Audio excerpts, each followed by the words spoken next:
এদেশের নেতৃত্ব বেগম খালেদা জিয়া দেশপ্রেমী। এই ভদ্র মহিলার আল্লাহ কি দেশপ্রেম দিয়ে বানাইছে দেখেন।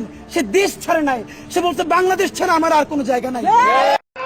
আমরা দেখতে পাচ্ছি এই মুহূর্তে বেগম খালেদা জিয়ার মরদেহ মানিক মিয়া এভিনিউর ভিতরে কিন্তু নিয়ে যাওয়া হচ্ছে।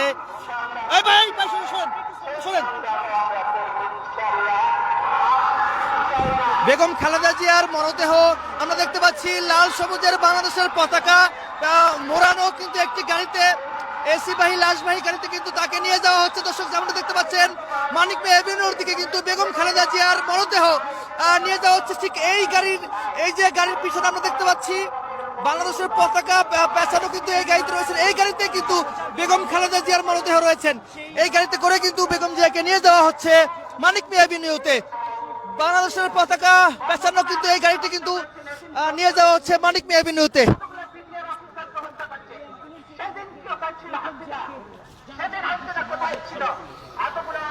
দর্শক যেমনটা দেখতে পাচ্ছেন এই বেগম খালেদা জিয়ার মরদেহ কিন্তু বেগম খালেদা জিয়ার মরদেহ মানিক মিয়া এভিনিউর দিকে নিয়ে যাওয়া হচ্ছে।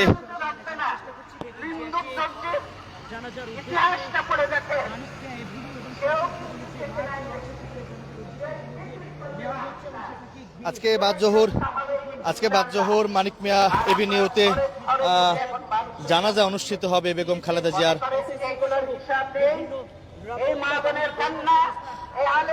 পুরো এলাকায় নিরাপত্তায় নিয়োজিত সেনাবাহিনী, এসএসএফ, সিএসএফ, র্যাব, পুলিশ 10,000-এর মতন আইন শৃঙ্খলা বাহিনী রয়েছেন এই নিরাপত্তায়।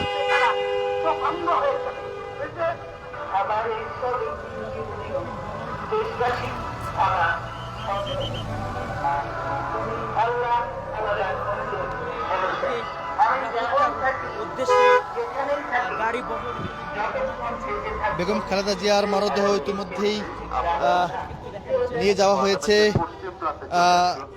মুরাদ এভিনিউ, সংসদ ভবনের যে এভিনিউতে মানিক মিয়া এভিনিউতে নিয়ে যাওয়া হয়েছে এবং সেই গাড়ি বহর কিন্তু আমরা দেখতে পাচ্ছি।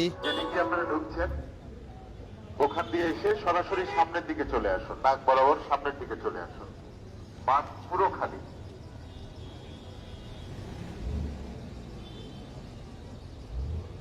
দর্শক প্রথম অবস্থায় আমরা দেখেছি রাজধানীর এবার কেয়ার হাসপাতাল থেকে সরাসরি বেগম জিয়ার মরদেহ ফিরোজায় নিয়ে যাওয়া হয়েছে এবং ওই ফিরোজা থেকেই সরাসরি মানিক মিয়া এভিনিউতে তার মরদেহ নিয়ে আসা হয়েছে। বাংলাদেশের পতাকা পেঁচানো মোড়ানো একটি গাড়ি অর্থাৎ ফ্রিজিং লাশবাহী গাড়িতে করে কিন্তু তার মরদেহ মানিক মিয়া এভিনিউতে নিয়ে আসা হয়েছে। সেই তার মরদেহ গাড়ির বহরে আমরা দেখেছি যে বিএনপির শীর্ষ পর্যায়ের নেতৃবৃন্দরা ছিলেন, পাশাপাশি সরকারের উচ্চ লেভেলের দায়িত্বশীল যারা রয়েছেন তারা থাকবেন। সবকিছু মিলে আসলে পুরো এলাকায় কিন্তু অতিরিক্ত নিরাপত্তা জোরদার করা হয়েছে। আমরা দেখতে পাচ্ছি এখানে এই বেগম খালেদা জিয়ার মরদেহকে কিছুক্ষণ আগেই কিন্তু এই সড়ক দিয়েই কিন্তু মরদেহ নিয়ে যাওয়া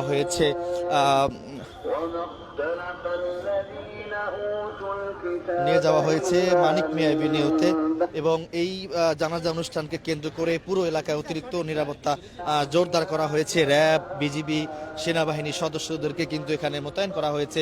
পাশাপাশি সিএসএফ, এসএসএফ কিন্তু এখানে রয়েছেন নিরাপত্তার দিক থেকে। আমরা যদি একটু আপনাদেরকে জানিয়ে রাখি, ঠিক এই সড়ক দিয়েই কিন্তু